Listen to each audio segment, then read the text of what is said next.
今回のフィッシングショーで触ったロッドの中で一番テンションが上がったのがでした。正直ここまで違うと思ってなかったので、これは結構驚きましたね。いやー、まさかこのタイミングで出してくるとは思いませんでしたね。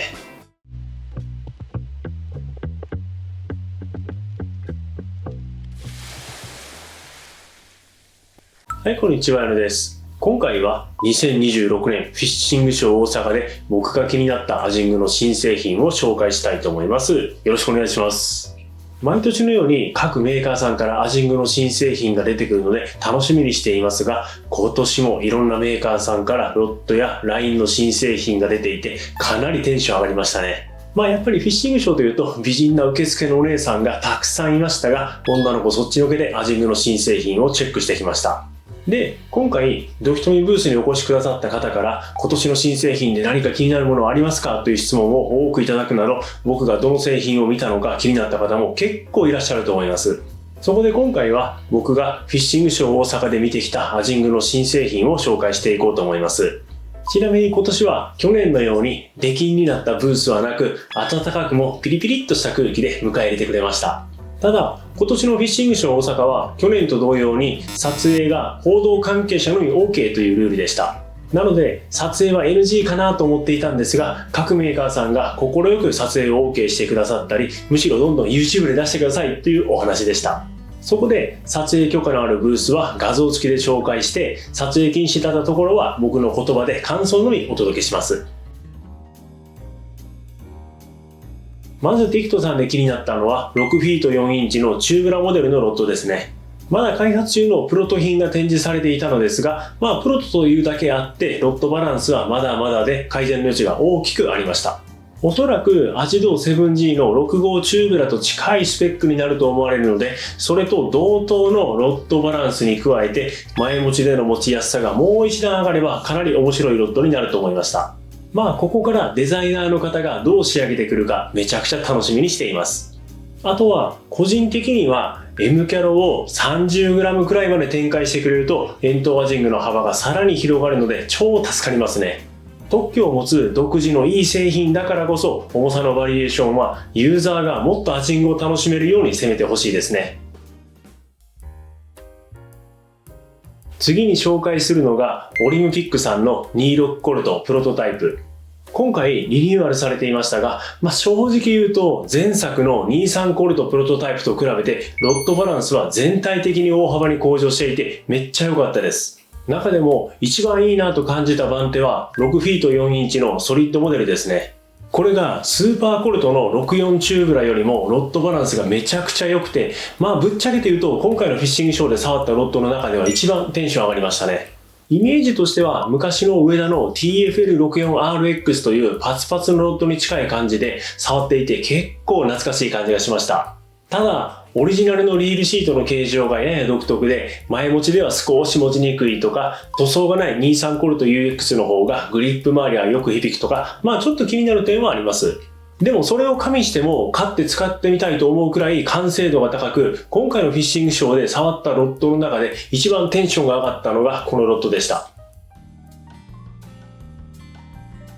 次に紹介するのが天竜さんのルナキアシリーズ。今回フルモデルチェンジということで、まだプロトの段階ではありましたが、前作と比べて張りが強めのジグヘッド単体用のモデルとか円筒用のロッドとかラインナップの幅が広がっていました。リールシートも富士工業さんのカーボンのリールシートを採用するなど完成版がどう仕上がるのか個人的にはかなり楽しみです。次に紹介するのがガマカツさんのよい姫ソー2ですが、撮影の可否を確認したところ今回は報道関係者のみ可能と言われましたので撮影は控えました。そのためよい姫ソー2の画像はありませんが、僕が触った印象を軽くお伝えします。今回のよい姫ソー2は全てチタンフレームの SICS ガイドが搭載されています。アジドー 5G シリーズが一番根元のバットガイドのみチタンフレームの SICS が搭載されており、ガイドに関してはよい姫ソー2の方が高いものが使われています。それにもかかわらずよい姫ソー2の 63UL とアジドー 5G の S622L の定価が全く同じ 27,500 円なので、価格設定はかなり頑張っていると感じました。で今回よく触ったよい姫ソーニの 63UL の印象は、テイルウォークさんのアジスト SD の 63UL を少し張りを持たせたって感じですね。ロッドバランスは 135g のリールをつけると前持ちでも少し先重りする感じで、アジド 5G の S622L のようなゼロバランスではありません。また、オリジナルのリールシートはリールフットに指を挟む持ち方では持ちやすいですが、リールフットに指を挟まない前持ちでは正直持ちにくいですね。価格帯的にアジド 5G シリーズと同等ですが、ロッドバランスや持ちやすさなどロッドの性格はかなり違います。なので、ロッドバランスや持ちやすさが気になる方は購入前に剣屋さんで触るのがおすすめなので、ぜひ振り比べてください。ブルーカレントシリーズで気になったのは10フィートのライトゲームロッドですね。確か9フィートのライトゲームロッドがいち早くラインナップに入ったのもブルーカレントだったと記憶していますが、今回ついに10フィート台まで踏み込んできました。個人的にこの1本がきっかけになって今後のライトゲームのロングロッドは次の段階に入る可能性もあると感じています。そういった意味でとても印象的なロッドでした。ゼスタさんのブラックスターシリーズですが、気になったのはプロトとして展示されていた7フィート7インチと9フィート2インチのショートソリッドのロッドですね。特に9フィート台のロングロッドは他のメーカーさんを含めてまだ選択肢が多いとは言えない中で、しかもショートソリッドで出してきたのは面白い試みだと思いました。展示品は初期プロトということなので、これからどんどん改善していくと思いますが、どんなロッドに仕上がっていくか楽しみです。次に触ったのがアクアビジョンシリーズですが、チタンティップを搭載していてスケルトンリールシートを採用しているロッドでした。チタンティップが好きな方やスケルトンシートの握り心地の好みの方にはハマるロッドではないかなと感じました。2万円台前半でチタンティップモデルを探していて、スケルトンシートの握りが好きな方には選択肢の一つになってくると思います。次に紹介するのがマグバイトさんのアストライトシリーズですが、今回新作が4機種展示されていました。57と62はジグヘッド単体用のロッド、68はメバルのプラッキングなどのライトゲーム全般に使えそうなロッド、76は円筒アジング用のロッドといろいろ使い分けができるラインナップになっていました。特に57と62に関してはリールシートの内部の構造も感度を高める工夫がされていたり、ウォータージングを意識したロッドバランス設計などしっかりと使いどころを意識して作られているロッドだと感じました。ここからはラインの紹介に入りますが、まず最初はユニシカさんの中比重 PE ラインから紹介します。いや、実は僕このラインノーマークだったんですよね。だけど会場で偶然見かけて中比重の P ラインということで見た瞬間に、あ、比重があるじゃんってめっちゃテンション上がりましたね。このラインは PE の素材にエステルを編み込んだ構造になっていて、比重は約 1.2 あり、 PE ラインとエステルの中間的な比重になっています。比重があるということはラインが沈みやすいので、竿先からジグヘッドまでのラインが PE よりも一直線になりやすく、当たりが明確に出やすいメリットがあります。さらに少し風があってもラインが流されにくく、風に弱い PE ラインの弱点をカバーしています。ただデメリットとして、強度は通常の PE と比べるとやや控えめですが、 0.2 号で約2ポンド、 0.3 号で約3ポンドの平均強度があり、ジグヘッド単体のアジングで使うには十分実用的な強度だと思います。あとは実際に使ってみて耐久性はどうか、エステルや高比重 PE と比べた時の違い、そしてノットの組みやすさ、この辺りをしっかり検証していきたいですね。ノットも簡単にできて、水なじみも良くて、当たりが明確に出て、実用的な強度と耐久性があれば、ジグヘッド単体のアジングラインの主流の一つになる可能性もあると思います。価格帯や使いどころ的にもザ・ワンと比較されるラインになりそうなので、発売されたら試してみようと思います。僕はもう釣り具屋さんで予約を入れました。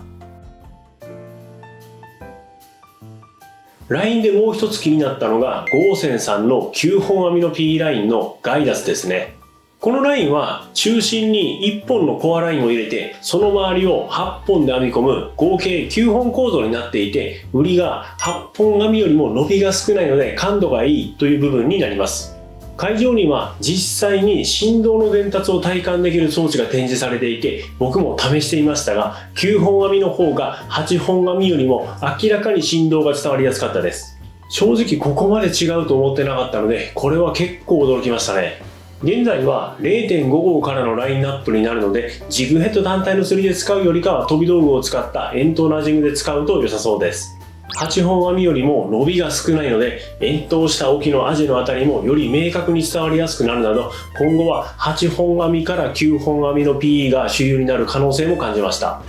このラインも気になるので、実際に購入して使ってみる予定で、僕はすでに釣り具屋さんで予約しました。次に気になったのがデュエルさんのアージング用のフロロカーボンラインですが、いやーまさかこのタイミングでフロロを出してくるとは思いませんでしたね。最近アージングを始めた方はフロロカーボンイコールリーダーというイメージが強いかもしれません。ですが2010年にティクトさんからジョーカーというエステルが登場する前はフロロカーボンがメインラインとしてよく使われていた時代もありました。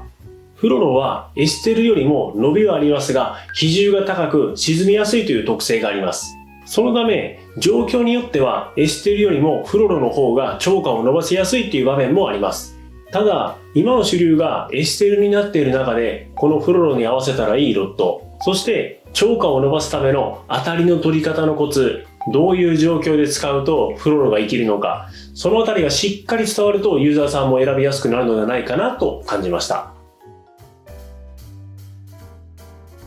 最後に紹介するのがマリパスさんのカーボン素材を組み込んだラインですが、今回は参考出展という形で展示されていました。まだ詳細なスペックは未確定で、担当の方も来年はどうなってるか分かりませんねと笑いながらお話をされていました。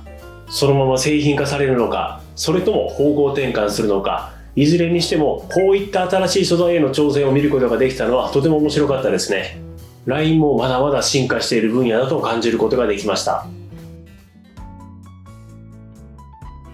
最後に会場でいろいろなメーカーの方とお話しする中で、今のアジングロッドのトレンドってどう見てますかといった話題にも結構なりましたので、僕が感じているアジングロッドのトレンドと今後の方向性について軽くまとめてみます。まず現在の6フィート台のショートロッドのトレンドは間違いなくロッドバランスであり、今はもう数値上の軽さだけで評価される時代ではないと思います。確かに軽いロッドには軽いロッドの魅力がありますが、それ以上に重要なのが実際に持った時のバランスです。ジグヘッドの細かい操作のやりやすさやジグヘッドの重さがふっと抜けるテンション抜けのあたりは、軽さだけを追求した先重りをするロッドよりもゼロバランスのロッドの方が僕は圧倒的に取りやすいです。さらに今はルビアス STSF のように 135g の超軽量リールが3万円台で手に入る時代になりました。その軽量化に伴い、その軽さのリールでタックルバランスが取れるロッドが今現在評価されていますし、